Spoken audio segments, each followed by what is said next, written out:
নমস্কার বন্ধুরা, আশা করি আপনারা সবাই খুব ভালো আছেন আর আপনাদের ভালোবাসায় আমরাও খুব ভালো আছি। আমার উঠতে উঠতে প্রায়ই 9টা বেজে গেছে। যখন উঠলাম দেখলাম পাকুম ঘুমাচ্ছে, তাই আস্তে আস্তে বেরিয়ে এলাম আমার কাজ সারার জন্য। ও মা দেখছি ও উঠে পড়েছে, তাই অগত্যাকে কোলে করে নিয়ে আসতে হলো ব্রাশ করার জন্য। লাস্ট কয়েকদিন ধরে খেয়াল করছি পাকুম একদম কোল ছাড়ছে না, তাই ওকে কোলে করে নিয়েই যতটা পারা যায় সেই কাজগুলো আমি সেরে নিই। খানিকটা এরকম, যদি আমার কোলে থাকে তাহলে বাবার কোলে যেতে চাইছে না, আর যদি একবার বাবার কোলে যায় তাহলে বাবার কোল থেকে আর আমার কোলে আসছে না। সাথে সাথে এটুকুও খেয়াল করছি যে পাকুমটা খুব জেদিও হয়ে যাচ্ছে। যদি ওর ইচ্ছার বিরুদ্ধে কিছু করা হচ্ছে, ও এমন কান্নাকাটি করছে যে আর কি বলবো। জানেন তো, আজকে ড্রেসিং টেবিলের মধ্যে একটা পুরনো ঘুঙুর খুঁজে পেয়েছি। এই ঘুঙুরটা আগে কোকোর গলাতেই বাঁধা থাকতো। যেহেতু আমাদের কোকো কালো, অন্ধকারে ওকে ঠিকঠাক করে দেখা যেত না, তাই ছোটবেলায় ওর গলায় এই ঘুঙুরটা বেঁধে দিয়েছিলাম, যাতে অন্তত ঝুনঝুন করে আওয়াজ পেলে বুঝতে পারি কোকো কোথায় আছে।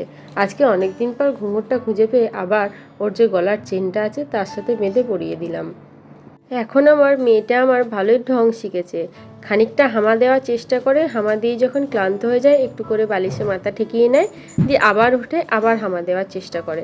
মাঝে মাঝে আবার অ্যাটেনশন পাওয়ার জন্য এই রকম করে মাথা ঠেকিয়ে শুয়ে থাকে, এমন ভান করে যেন ওর বিশাল দুঃখ, ওকে কেউ ভালোবাসে না, অনাথ। ওর বাবা তো ভাবে যে আমার মেয়েটা এত ঢং কোথা থেকে শিখলো, না ওর বাবা ঢং করে না ওর মা। মেয়েটা এত ঢঙি কোথা থেকে হলো, এইটাই এখন সব থেকে বড় প্রশ্ন। জানেন তো, এই দুটো রাত এত কষ্ট করে আমাদের দুজনের কেটেছে কি বলবো।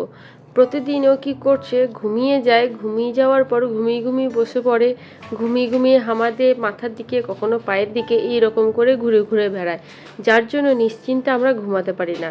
মনে হয় যেন ওর একটা কমফোর্ট জোন খুঁজে পাচ্ছে না, যার জন্য ভীষণ রকমভাবে ছটফট করে। এমনকি বসে বসে হেলান দিয়েও ঘুমিয়ে যায়। এটা দেখে খুব খারাপও লাগে, আবার ওরকম আমরাও জেগে থাকতে থাকতে আমাদেরও শরীরটা ভীষণ খারাপ করতে শুরু করে দেয়।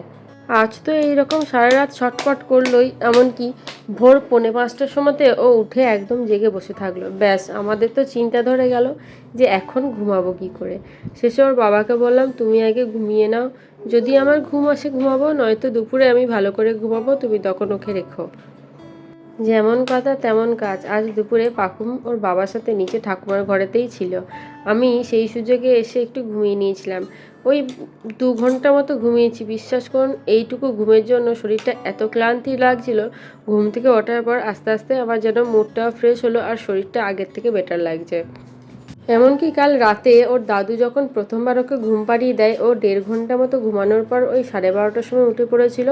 তারপরে আবার ওর বাবা চেষ্টা করে করে 1.5 ঘন্টা পর ওকে ঘুম পাড়ালো, মানে ও 1:30টার দিকে ঘুমালো।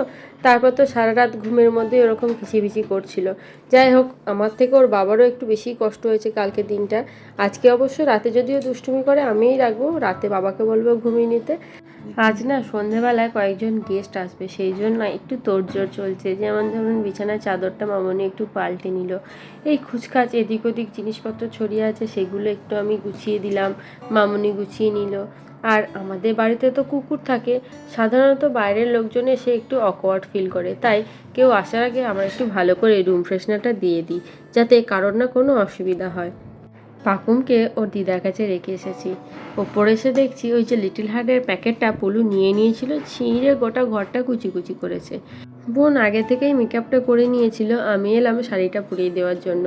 যতটা তাড়াতাড়ি সম্ভব শাড়িটা পরিয়ে দিলাম, আর কয়েকটা জায়গায় একটু সেফটি পেন দিয়ে দিচ্ছি যাতে ওর কোনো প্রবলেম না হয়। ও না ঠিক বুঝতে পারছে না চোখে চশমাটা রাখবে না রাখবে না। একবার বলছে টিপ পরবো না, আমি বলছি টিপ পর, আমার তো সব লাল টিপ, ও তো লাল টিপ পরে না, কালো টিপ পরে। যাই হোক, তাও বুঝিয়ে শুনিয়ে অনেক কষ্টে একটা খয়েরি টিপ পরিয়ে দিলাম। আশা করি আপনারা বুঝতেই পারছেন যে কেন এরকম বাড়িতে মিষ্টি, তারপর বাড়িতে মেয়ে কেন শাড়ি পরে সাজুগুজু করছে। ঠিকই বলেছেন, আসলে বোনকে একজন দেখতে আসছে। যা হয় আর কি, বাড়িতে মেয়ে বড় হলে সবাই তো বিয়ের জন্য চিন্তা করে, আর বিয়ের দেখাশোনাও আছে। সেই রকমই ক্যাজুয়ালি একজন বলেছিল যে এরকম দেখতে আসবে, তাই তিনি আমাদের বাড়িতেই আসছেন বোনকে দেখার জন্য। এরপর ওনারা চলে আসেন আর আমি বোনকে রেখে দিয়েই নিচে চলে যাই।